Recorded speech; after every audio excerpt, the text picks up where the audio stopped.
নমস্কার বন্ধুরা, শুভ সকাল। জানি না কে কোথা থেকে আমার ভিডিওটা দেখছো, যে যেখান থেকে দেখছো সবাই ভালো থাকো।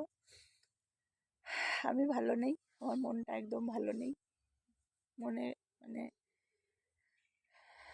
কিছু কথা শুনে লোকের মনে খারাপ লাগে, সেটাই হয়েছে, আর কিছু না। এখন একটা বাজে অভ্যাস হয়ে গেছে, কিছু ভালো লাগুক কিছু খারাপ লাগুক ফোনের মাধ্যমে বলতে পারি। আগে যেটা পারতাম না একদমই, খুব কষ্ট হতো, নিজে নিজে কাঁদতাম। এখনো কষ্ট হয়, কিন্তু চেষ্টা করি শেয়ার করতে সবার সাথে। এটা আমি বলবো না, কেউ এটাকে খারাপ ভেবে নিও না, অনেকে তাকে ভিডিওটা দেখে খারাপ মনে করবে। তো আমি এটা কারোর নামে কিছু খারাপ বলতে চাই না, আমার মনের অভিরুচি, মনে কষ্ট হয়েছে তাই বলছি। এটা নিয়ে প্লিজ তোমরা কেউ এমন ভেবো না যে সংসারের প্রবলেম হ্যান ত্যান নিয়ে আমি কিছু বলিনি, কিন্তু আমার কি প্রবলেম বা কি কারণে আমি এসে